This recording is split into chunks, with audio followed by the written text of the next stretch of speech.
الحمد للہ رب العالمین والصلاة والسلام علی سید المرسلین اما بعد فاعوذ باللہ من الشیطان الرجیم بسم اللہ الرحمن الرحیم الصلاة والسلام علیک یا رسول اللہ وعلی آلک واصحابک یا حبیب اللہ الصلاة والسلام علیک یا نبی اللہ وعلی آلک واصحابک یا نور اللہ۔ سرکار مدینہ صلی اللہ تعالی علیہ وآلہ وسلم کا فرمان عالی شان ہے،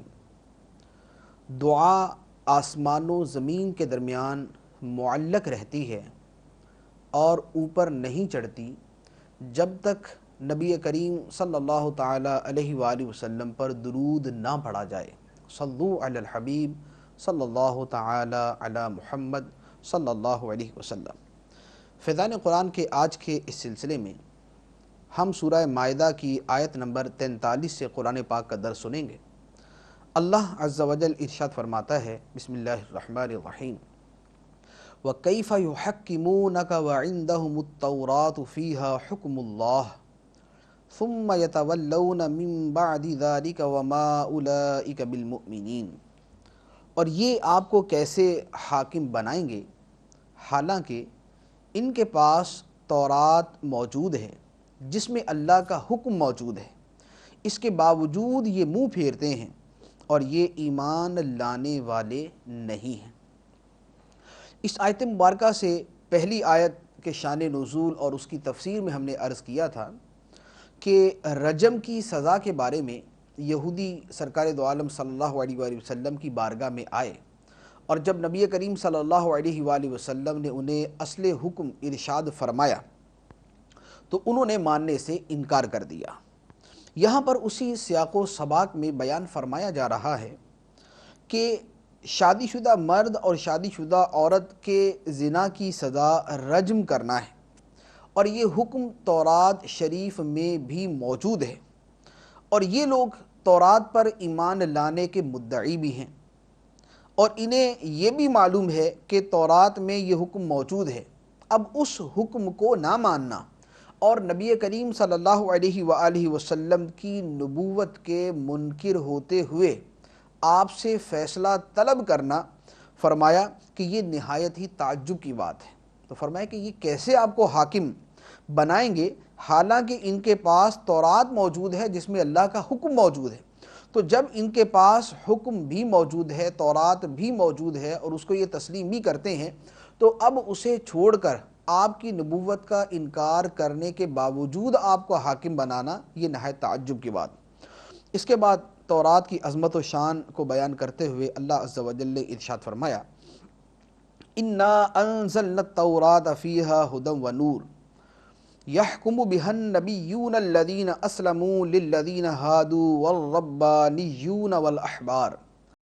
والأحبار بما استحفظوا من كتاب الله وكانوا عليه شهداء فلا تخشوا الناس واخشوني ولا تشتروا بآياتي ثمنا قليلا ومن لم يحكم بما أنزل الله فأولئك هم الكافرون۔ بے شک ہم نے تورات نازل فرمائی جس میں ہدایت اور نور ہے، فرما بردار نبی اور ربانی علماء اور فقہا یہودیوں کو اسی کے مطابق حکم دیتے تھے، کیونکہ انہیں اللہ کی اس کتاب کا محافظ بنایا گیا تھا اور وہ اس کے خود گواہ تھے۔ تو لوگوں سے خوف نہ کرو اور مجھ سے ڈرو، اور میری آیتوں کے بدلے تھوڑی ذلیل قیمت نہ لو،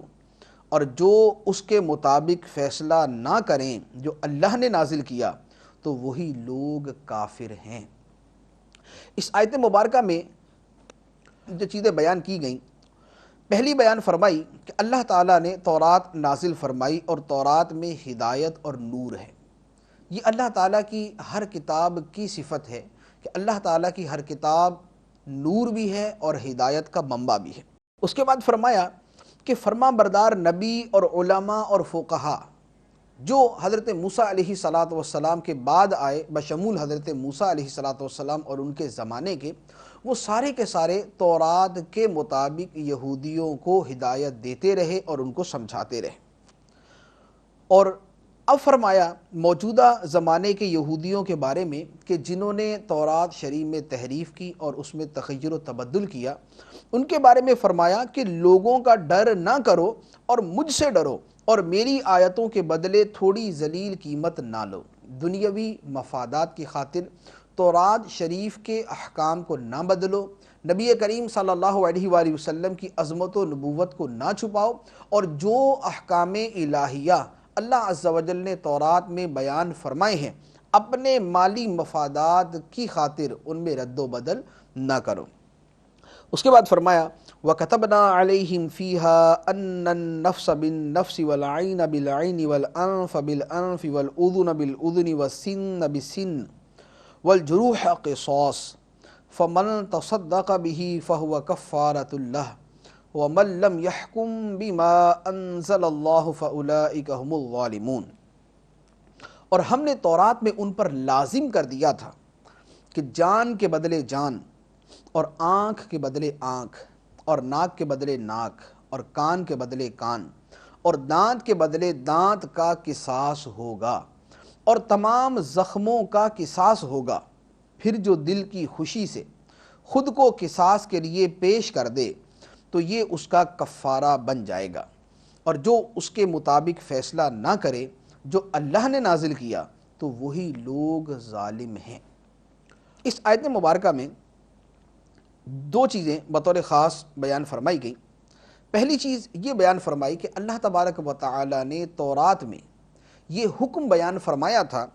کہ جان کے بدلے جان، آنکھ کے بدلے آنکھ، کان کے بدلے کان، ناک کے بدلے ناک، اور زخموں کا قصاص لیا جائے گا۔ اگر ایک آدمی دوسرے کو قتل کرتا ہے تو قصاص میں اس کو قتل کیا جائے گا۔ اگر کوئی آدمی دوسرے کی آنکھ پھوڑ دیتا ہے، یا اس کا کان جو ہے وہ کاٹ دیتا ہے، یا اس کی ناک کاٹ دیتا ہے، یا اس کی ناک کو زخمی کر دیتا ہے، تو ان زخموں کا اور ان جرائم کا قصاص لیا جائے گا۔ اب یہ حکم جو ہے یہ تو تورات میں بیان فرمایا گیا، لیکن اب یہی حکم قرآن پاک میں بھی نقل کیا گیا۔ تو ہماری شریعت کا قاعدہ ہے کہ گزشتہ شریعتوں کے وہ احکام کہ جنہیں اللہ عز و جل نے بیان فرمایا اور انہیں منسوخ نہ فرمایا، اور اس کے بارے میں کوئی یہ حکم ارشاد نہ فرمایا کہ یہ حکم ختم ہو چکا ہے، وہ ہماری شریعت کا بھی حکم ہوگا۔ تو یہاں پر جو حکم بیان کیا گیا یہ ہماری شریعت اسلامیہ کا بھی حکم ہے۔ اب جو یہاں حکم بیان کیا گیا، چونکہ اس میں بہت ساری تفصیل ہے، عضو کے بدلے میں عضو کب کاٹا جائے گا، زخم کے بدلے میں زخم کب لگایا جائے گا، تو یہ فقہی کتابوں میں اس کی تفصیل دیکھی جا سکتی ہے۔ دوسری بات آیت مبارکہ میں ارشاد فرمائی فَمَن تَصَدَّقَ بِهِ فَهُوَ كَفَّارَةٌ لَهُ، جو دل کی خوشی سے خود کو قصاص کے لیے پیش کر دے تو یہ اس کے لیے کفارہ بن جائے گا۔ اس آیت مبارکہ کے حصے کے دو مفہوم بیان کیے گئے۔ ایک مفہوم تو یہ بیان کیا کہ جس آدمی نے دوسرے کو قتل کیا یا زخمی کیا، اب وہ قصاص کے لیے اپنے آپ کو بخوشی پیش کر دیتا ہے گناہ کے وبال سے بچنے کے لیے، تو اب اس کا اپنے آپ کو بخوشی پیش کر دینا یہ اس کے گناہ کا کفارہ بن جائے گا۔ اور دوسرا مفہوم یہ بیان کیا کہ یہاں یہ فضیلت مقتول کے یا مقتول کے ورثہ یا اس زخمی آدمی کے لیے بیان کی گئی ہے جسے یہ حق دیا گیا کہ وہ قصاص لے، تو اسے فرمایا گیا کہ اگر وہ قصاص کو معاف کر دے گا تو یہ معاف کرنا اللہ عز و جل اس کی گناہوں کی معافی کا بھی ذریعہ بنا دے گا۔ اس کے بعد ارشاد فرمایا وَقَفَّيْنَا عَلَىٰ آثَارِهِمْ بِعِيسَى ابْنِ مَرْيَمَ مُصَدِّقًا لِمَا بَيْنَ يَدَيْهِ مِنَ التَّوْرَاةِ وَآتَيْنَاهُ الْإِنْجِيلَ فِيهِ هُدًى وَنُورٌ مُصَدِّقًا لِمَا بَيْنَ يَدَيْهِ مِنَ التَّوْرَاةِ وَهُدًى وَمَوْعِظَةً لِّلْمُتَّقِينَ۔ اور ہم نے ان نبیوں کے پیچھے ان کے نقش قدم پر عیسیٰ بن مریم کو بھیجا، اس تورات کی تصدیق کرتے ہوئے جو اس سے پہلے موجود تھی، اور ہم نے اسے انجیل عطا کی جس میں ہدایت اور نور تھا، اور وہ انجیل اس سے پہلے موجود تورات کی تصدیق فرمانے والی تھی اور پرہیزگاروں کے لیے ہدایت اور نصیحت تھی۔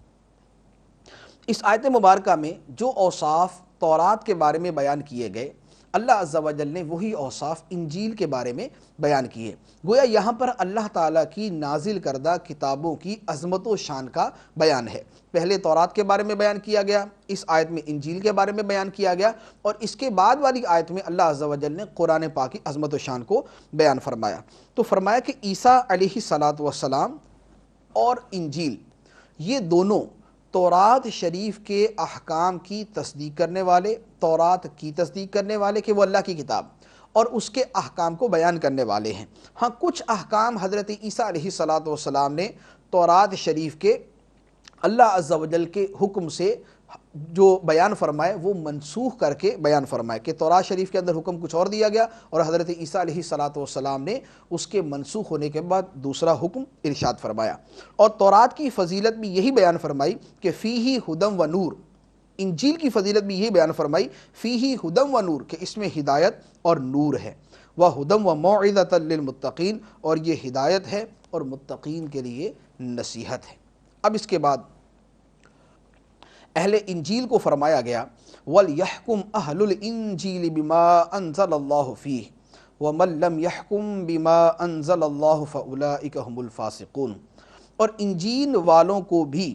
اسی کے مطابق حکم کرنا چاہیے جو اللہ نے اس میں نازل فرمایا ہے، اور جو اس کے مطابق فیصلہ نہ کرے جو اللہ نے نازل کیا تو وہی لوگ نافرمان ہیں۔ اہل انجیل کو فرمایا گیا کہ انجیل کے مطابق فیصلہ کریں۔ اس حکم کا مطلب کیا ہے کہ اہل انجیل کے مطابق فیصلہ کرے، اور جو اس کے مطابق فیصلہ نہ کرے وہ فاسق ہے۔ مفسرین کرام نے اس کے متعدد مفہوم بیان کیے۔ پہلا مفہوم یہ بیان کیا کہ انجیل میں سرکار دو عالم صلی اللہ تعالیٰ علیہ وآلہ وسلم کی نبوت کے بارے میں جو دلائل ہیں اور آپ پر جو ایمان لانے کا حکم ہے، اہل انجیل کو چاہیے کہ اس پر عمل کریں اور اسی کے مطابق فیصلہ کریں کہ سرکار دو عالم صلی اللہ علیہ وسلم پر ایمان لائیں۔ دوسرا مفہوم یہ بیان کیا کہ اہل انجیل کے ان احکام پر عمل کریں جنہیں قرآن نے منسوخ نہیں کیا، تو اخلاقیات اور عقائد اور اس کے علاوہ وہ احکام کے جن کو قرآن نے منسوخ نہیں کیا ان پر عمل کرنے کا فرمایا گیا۔ تیسرا مفہوم مفسرین نے یہ بیان فرمایا کہ انجیل کے احکام پر عمل کرنے کا مطلب یہ ہے کہ اہل انجیل میں کوئی تحریف نہ کرے جیسے تورات کے اندر یہودیوں نے تحریف کی۔ یہ تین مفہوم بیان کیے۔ ان کے بعد البحر المحیط کے اندر فرمایا گیا کہ تحقیق یہ ہے کہ یہاں جو یہ فرمایا گیا کہ اہل انجیل کے مطابق حکم کرے، یہ حکم سرکار دو عالم صلی اللہ علیہ وآلہ وسلم کے زمانے کے متعلق نہیں، بلکہ یہ حکم اہل انجیل کو ان کے اپنے زمانے میں دیا گیا تھا۔ جیسے ہمیں فرمایا گیا کہ اے مسلمانوں قرآن کے مطابق فیصلہ کرو، تو اہل انجیل کو جب انجیل نازل کی گئی تو اس وقت حکم دیا گیا کہ اے اہل انجیل کے مطابق فیصلہ کرو۔ قرآن پاک کے نزول کے بعد کسی آسمانی کتاب پر اس کے فروعات پر عمل کرنا جائز نہیں، اور اسلام کے علاوہ کوئی اور دین اللہ کی بارگاہ میں مقبول نہیں۔ اس کے بعد ارشاد فرمایا وَأَنزَلْنَا إِلَيْكَ الْكِتَابَ بِالْحَقِّ مُصَدِّقًا لِمَا بَيْنَ يَدَيْهِ مِنَ الْكِتَابِ وَمُهَيْمِنًا عَلَيْهِ فَاحْكُم بَيْنَهُم بِمَا أَنزَلَ اللَّهُ وَلَا تَتَّبِعْ أَهْوَاءَهُمْ عَمَّا جَاءَكَ مِنَ الْحَقِّ لِكُلٍّ جَعَلْنَا مِنْكُمْ شِرْعَةً وَمِنْهَاجًا وَلَوْ شَاءَ اللَّهُ لَجَعَلَكُمْ أُمَّةً وَاحِدَةً وَلَكِنْ لِيَبْلُوَكُمْ فِيمَا آتَاكُمْ فَاسْتَبِقُوا الْخَيْرَاتِ إِلَى اللَّهِ مَرْجِعُكُمْ جَمِيعًا فَيُنَبِّئُكُمْ بِمَا كُنْتُمْ فِيهِ تَخْتَلِفُونَ۔ اور اے حبیب، ہم نے تمہاری طرف سچی کتاب اتاری جو پہلی کتابوں کی تصدیق فرمانے والی ہے اور ان پر نگہبان ہے، تو ان اہل کتاب میں اللہ کے نازل کردہ حکم کے مطابق فیصلہ کرو،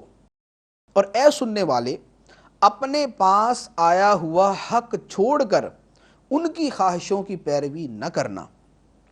ہم نے تم سب کے لیے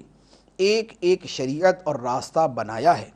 اور اگر اللہ چاہتا تو تم سب کو ایک ہی امت بنا دیتا، مگر اس نے ایسا نہ کیا تاکہ جو شریعتیں اس نے تمہیں دی ہیں ان میں تمہیں آزمائے، تو نیکیوں کی طرف دوسروں سے آگے بڑھ جاؤ، تم سب کو اللہ ہی کی طرف لوٹنا ہے تو وہ تمہیں بتا دے گا وہ بات جس میں تم جھگڑتے تھے۔ اس آیت مبارکہ میں تورات اور انجیل کے بعد اللہ عز و جل نے قرآن پاک کے بارے میں بیان فرمایا کہ اے حبیب صلی اللہ علیہ وآلہ وسلم، ہم نے آپ کی طرف سچی کتاب اتاری یعنی قرآن پاک، اور یہ قرآن پاک پچھلی کتابوں کی حقانیت کی تصدیق کرنے والا ہے کہ وہ کتابیں اللہ عز و جل نے نازل فرمائی۔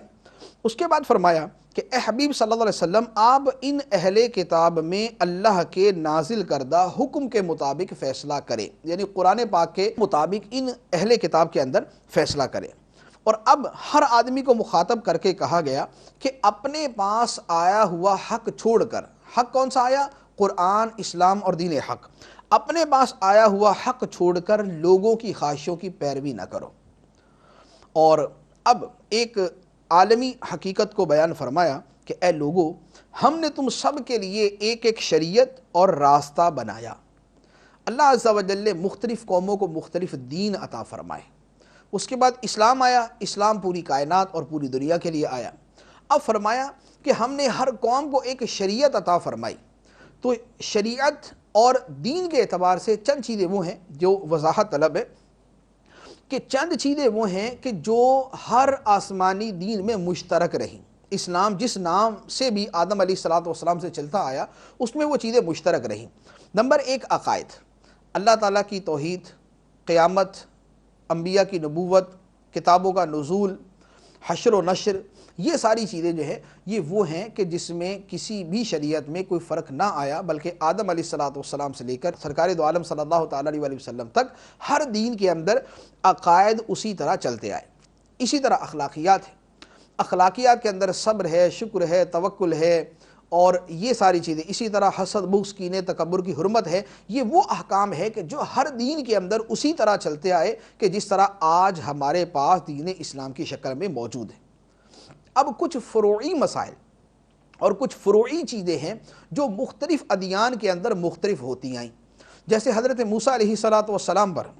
اور آپ کی شریعت میں مال غنیمت کو حرام قرار دیا گیا، ہماری شریعت کے اندر اس کو حلال قرار دے دیا گیا۔ ان کی شریعت کے اندر نمازوں کی تعداد مختلف تھی، نمازوں کا طریقہ مختلف تھا، نمازوں کے اندر پڑھے جانے والی اشیاء مختلف تھیں، اسی طرح ان کے روزوں کی تعداد مختلف تھی، اور ان کے مقابلے میں ہمارے دین کے اندر یہ احکام مختلف ہیں۔ تو یہ وہ فروعی احکام ہیں کہ جو ہر شریعت میں جدا ہوتے آئے، لیکن عقائد اور اخلاقیات کی تعلیم جو ہے یہ ہر شریعت کے اندر ایک ہی طریقے سے چلتی آئی۔ تو فرمایا کہ ہم نے تم میں سے ہر ایک کے لیے ایک ایک شریعت اور راستہ بنایا۔ اب یہاں پر ایک سوال ہوتا ہے کہ جب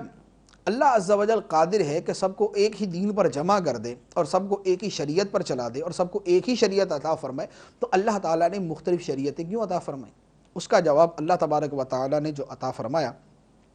وہ جواب 20ویں جگہ پر کام آنے والا ہے۔ فرمایا کہ اگر اللہ چاہتا تو تم سب کو ایک امت بنا دیتا، لیکن اس کی اپنی حکمت کے تقاضے ہیں، جس کو وہ جانتا ہے، جو اسے معلوم ہے، اور وہ سب سے بڑھ کر علم والا ہے۔ تو اللہ عز و جل نے سب کو ایک شریعت نہ دی، سب کو ایک امت نہ بنایا، تو اس میں اللہ عز و جل کی حکمتیں ہیں، اور ان حکمتوں تک ہماری رسائی ہو جائے یہ ضروری نہیں۔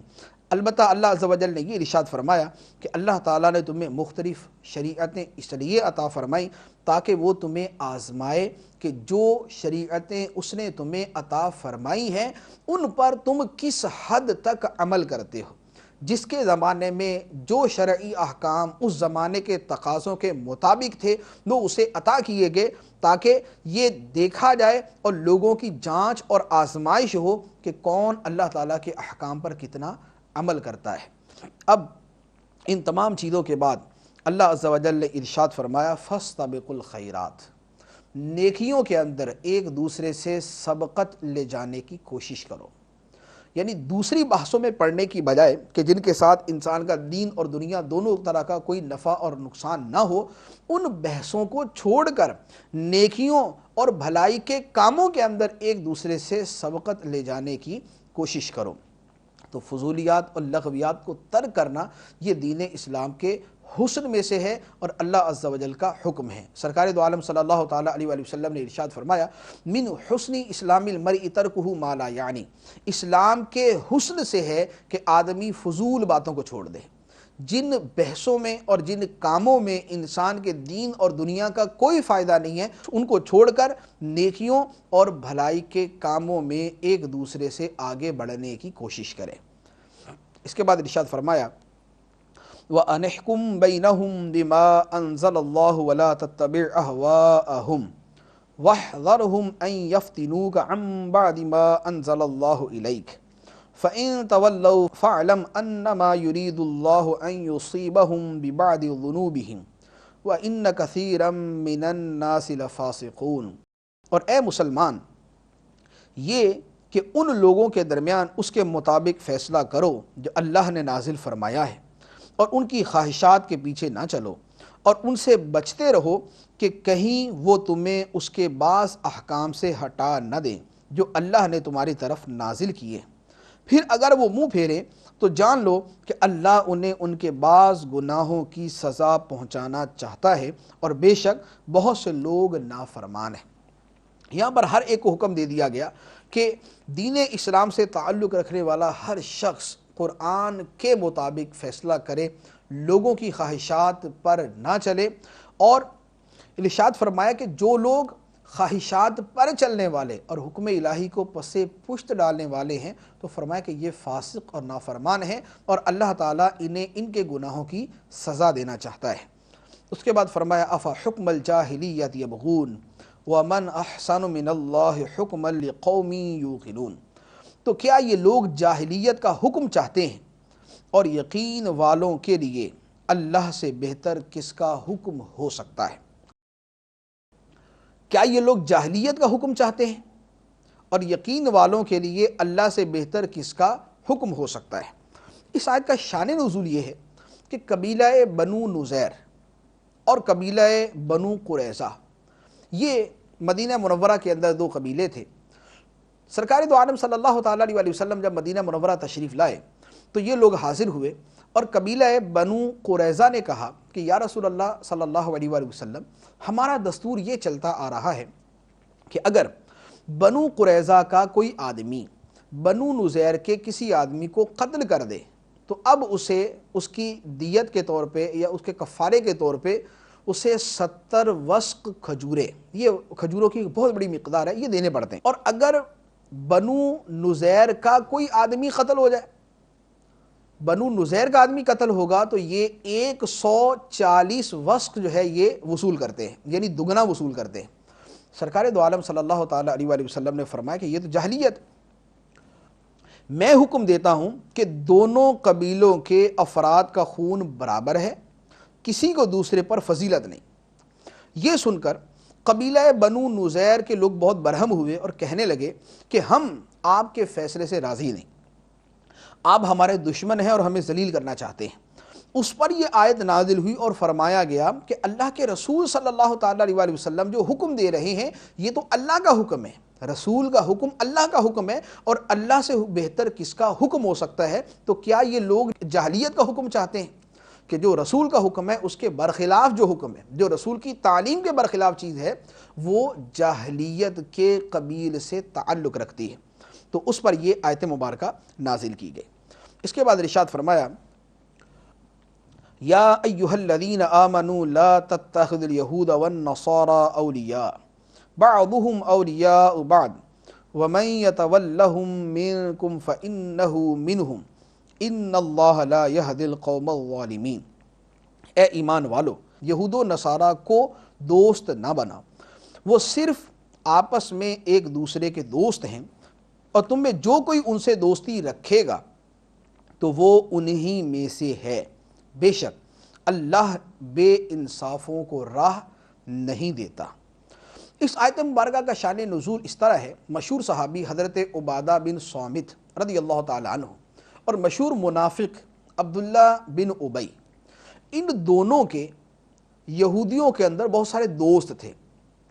حضرت عبادہ بن صامت رضی اللہ تعالی عنہ نے ایک مرتبہ عبداللہ ابن ابی منافق سے کہا کہ یہودیوں میں میرے بہت بڑی تعداد میں دوست ہیں جو بڑی شوکت و قوت والے ہیں، اب میں ان کی دوستی سے بیزار ہوں، اور اللہ اور اس کے رسول صلی اللہ علیہ وسلم کے سوا میرے دل میں اور کسی کی محبت کی کوئی گنجائش نہیں۔ اس پر عبداللہ ابن ابی نے کہا کہ میں تو یہودیوں کی دوستی سے بیزار نہیں ہو سکتا، پتہ نہیں کیسا زمانہ آ جائے، کیسے حالات آ جائیں، کس کس کی مدد کی ضرورت پڑ جائے، تو میں ان کی دوستی سے بیزار نہیں ہو سکتا۔ سرکار دو عالم صلی اللہ تعالیٰ علیہ وآلہ وسلم کی بارگاہ میں جب یہ معاملہ آیا تو آپ علیہ الصلاۃ والسلام نے ارشاد فرمایا رئیس المنافقین عبداللہ ابن ابی سے، فرمایا کہ یہ یہودیوں کی دوستی کا دم بھرنا تیرا ہی کام ہے، عبادہ کا یہ کام نہیں ہو سکتا۔ اس پر یہ آیت مبارکہ نازل ہوئی جس میں فرمایا گیا کہ اے ایمان والو، یہود و نصارہ کو اپنا دوست نہ بناؤ، یہ ایک دوسرے کے دوست ہیں، تمہارے دوست نہیں، اور جو ان سے دوستی کرے گا وہ انہی میں سے ہے، وہ انہی کے ساتھ تعلق رکھنے والا۔ تو اس آیت مبارکہ میں یہود و نصارہ کے ساتھ دوستی کرنے سے منع کیا گیا، دلی دوستی ان کے ساتھ کرنا حرام، اسی طرح قلبی محبت ان کے ساتھ رکھنا حرام ہے۔ صرف اور صرف ظاہری دنیاوی تعلق ان کے ساتھ قائم کیا جا سکتا ہے، کاروبار کے حوالے سے، اس طرح کے معاملات کے حوالے سے جس کا تعلق معاشرت یا معاملات کے ساتھ ہے، بقیہ قلبی محبت اور دوستی ان کے ساتھ یہ حرام۔ دنیا جہان کے اندر مسلمانوں کی ذلت و رسوائی آج اسی حکم پر عمل نہ کرنے کی وجہ سے۔ مسلمان خواہ وہ حکمرانوں سے تعلق رکھتے ہیں یا وہ عوام سے تعلق رکھتے ہیں، جب سے آپس میں پھوٹ، نفرت، دشمنی، انتشار اور افراتفری کا شکار اور غیروں کو اپنا دوست بلکہ اپنا آقا مان کر چلنے لگے، اس کے بعد سے مسلمانوں کا زوال شروع ہوا۔ اللہ عز و جل کے اس حکم پر عمل ہو تو یہ ذلت کے دن نہ دیکھنا پڑے۔ اس کے بعد ارشاد فرمایا فَتَرَى الَّذِينَ فِي قُلُوبِهِم مَّرَضٌ يُسَارِعُونَ فِيهِمْ يَقُولُونَ نَخْشَىٰ أَن تُصِيبَنَا دَائِرَةٌ فَعَسَى اللَّهُ أَن يَأْتِيَ بِالْفَتْحِ أَوْ أَمْرٍ مِّنْ عِندِهِ فَيُصْبِحُوا عَلَىٰ مَا أَسَرُّوا فِي أَنفُسِهِمْ نَادِمِينَ۔ تو جن کے دلوں میں مرض ہے تم انہیں دیکھو گے کہ یہود و نصارہ کی طرف دوڑے جاتے ہیں، کہتے ہیں کہ ہمیں اپنے اوپر گردش آنے کا ڈر ہے، تو قریب ہے کہ اللہ فتح یا اپنی طرف سے کوئی خاص حکم لے آئے، پھر یہ لوگ اس پر پچھتائیں گے جو اپنے دلوں میں چھپاتے ہیں۔ گزشتہ آیت میں بیان کیا گیا کہ عبداللہ ابن ابی منافق نے کہا تھا کہ پتہ نہیں کیسا زمانہ آ جائے، گردش زمانہ سے حالات خراب ہو سکتے ہیں، لہذا ہم تو ان کے ساتھ اپنی دوستی رکھتے ہیں۔ اس آیت میں فرمایا گیا کہ جن کے دلوں میں مرض ہے، منافقت کا مرض ہے، وہ یہود و نصارہ کو اپنا دوست بناتے ہیں اور کہتے ہیں کہ ہمیں زمانے کی گردش کا ڈر ہے، پتہ نہیں کیسا زمانہ آ جائے۔ اللہ عز و جل نے فرمایا کہ قریب ہے کہ اللہ تعالیٰ فتح لے آئے یا اپنی طرف سے کوئی حکم لے آئے، تو پھر یہ ان سے دوستیاں کرنے والے اپنے کیے کے اوپر شرمندہ ہوں گے اور نادم ہوں گے۔ تو یہاں پر غیب کی خبر دی گئی کہ اللہ تعالیٰ فتح لے آئے، تو فتح مکہ ہوئی، مسلمان غلبہ اور قوت کے اندر آ گئے۔ اسی طرح اللہ تعالیٰ نے اپنی طرف سے امر کو ظاہر فرمایا۔ امر کو کیا ظاہر فرمایا؟ کہ یہود سے سرزمین حجاز کو پاک کر دیا گیا، اور یا پھر منافقین کے راز کو کھول کر انہیں رسوا کر دیا گیا، تو اس وقت یہ اپنے کیے کے اوپر شرمندہ ہوئے۔ اس کے بعد فرمایا وَيَقُولُ الَّذِينَ آمَنُوا أَهَٰؤُلَاءِ الَّذِينَ أَقْسَمُوا بِاللَّهِ جَهْدَ أَيْمَانِهِمْ، اور ایمان والے کہیں گے کیا یہی ہیں وہ لوگ جنہوں نے اللہ کی بڑی پکی قسمیں کھائی تھی کہ وہ تمہارے ساتھ، تو ان کے اعمال برباد ہو گئے، پس یہ نقصان اٹھانے والوں میں سے ہو گئے۔ یعنی فرمایا کہ جب منافقین کا پردہ کھل جائے گا اور ان کی منافقت آشکار ہو جائے گی، تو اس وقت مسلمان کہیں گے کہ کیا یہ وہی لوگ ہیں جو اللہ کی بڑی قسمیں کھا کھا کے کہتے تھے کہ ہم تمہارے ساتھ ہیں، لیکن ان کے دل مسلمانوں کے ساتھ نہ تھے بلکہ ان کے دل تو کفار کے ساتھ تھے۔ تو آج ان کا پردہ افشا ہو گیا، آج ان کا پردہ کھل گیا۔ اس کے بعد فرمایا یا ایھا الذین آمنوا من یرتد منکم عن دینہ فسوف یأتی اللہ بقوم یحبهم ویحبونہ اذلۃ علی المؤمنین اعزۃ علی الکافرین یجاہدون فی سبیل اللہ ولا یخافون لومۃ لائم ذلک فضل اللہ یؤتیہ من یشاء واللہ واسع علیم۔ اے ایمان والو، تم میں جو کوئی اپنے دین سے پھرے گا تو عن قریب اللہ ایسی قوم لے آئے گا جن سے اللہ محبت فرماتا ہے اور وہ اللہ سے محبت کرتے ہیں، مسلمانوں پر نرم اور کافروں پر سخت ہیں، اللہ کی راہ میں جہاد کرتے ہیں اور کسی ملامت کرنے والے کی ملامت سے نہیں ڈرتے۔ یہ اچھی سیرت اللہ کا فضل ہے، جسے چاہتا ہے عطا فرما دیتا ہے، اور اللہ وسعت والا، علم والا ہے۔ چونکہ کافروں سے دوستی ایمان کے ضیاع کا سبب بن سکتی ہے، لہذا یہاں پر اسی مناسبت کے ساتھ فرمایا گیا، اے ایمان والو، تم میں جو کوئی اپنے دین سے پھر جائے تو اللہ تعالیٰ کو کوئی پرواہ نہیں۔ اگر کوئی اپنے دین سے پھر جاتا ہے، مرتد ہو جاتا ہے، دین کو چھوڑ دیتا ہے، تو فرمایا کوئی پرواہ نہیں، اللہ تعالیٰ ایسی قوم کو لے آئے گا کہ جن سے اللہ خود محبت فرماتا ہے اور وہ قوم اللہ سے محبت کرتی ہے۔ تو جب بھی اللہ تعالیٰ کے دین سے کوئی ہٹتا ہے تو دین کو فرق نہیں پڑتا، اللہ عز و جل دوسری قوم کو پیدا فرما دیتا ہے۔ یہاں پر مسلمانوں کی ایک قوم کے بڑے پیارے اوصاف کو بیان کیا گیا۔ ان اوصاف کے حاملین کون ہیں اور یہ کن کے بارے میں ہے، اس کے بارے میں متعدد اقوال ہیں۔ ایک قول یہ ہے کہ اس آیت مبارکہ میں جن حضرات کے اوصاف بیان کیے گئے ان سے مراد سیدنا صدیق اکبر رضی اللہ تعالی عنہ اور آپ کے ساتھی ہیں۔ بعض مفسرین نے فرمایا کہ اس سے مراد حضرت ابو موسیٰ اشعری رضی اللہ تعالی عنہ اور ان کی قوم ہے۔ بعض نے فرمایا کہ اس سے مراد اہل یمن ہیں، اور بعض نے کہا کہ اس سے مراد انصار ہیں، اور تحقیق یہ ہے کہ یہ سارے حضرات ہی اس آیت کے مصداق میں داخل ہیں۔ اب جو یہاں پر ان کے اوصاف بیان کیے گئے وہ اوصاف قابل توجہ ہیں۔ پہلا وصف بیان فرمایا کہ اللہ ان سے محبت فرماتا ہے، اور دوسرا وصف یہ اللہ سے محبت کرتے ہیں۔ تیسرا وصف کہ یہ مسلمانوں پر نرم ہیں۔ چوتھا وصف کہ یہ کافروں پر سخت ہیں۔ پانچواں وصف یہ اللہ کی راہ میں جہاد کرتے ہیں، اور چھٹا وصف کہ یہ کسی ملامت کرنے والے کی ملامت کی پرواہ نہیں کرتے۔ راہ خدا میں انہیں ملامت اٹھانی پڑے، احقاق حق کے لیے، ابطال باطل کے لیے، باطل کے سامنے کھڑا ہونے کے لیے اور حق کی سربلندی کے لیے اگر انہیں ملامت سننی پڑے تو یہ ملامت کو برداشت کرتے ہیں اور اللہ عز و جل کی رضا کی خاطر اسے بھی قبول کرتے ہیں۔ تو یہ ایک کامل مسلمان کے اوصاف ہیں۔ اس کے بعد فرمایا انما ولیکم اللہ ورسولہ والذین آمنوا الذین یقیمون الصلاۃ ویؤتون الزکاۃ وہم راکعون۔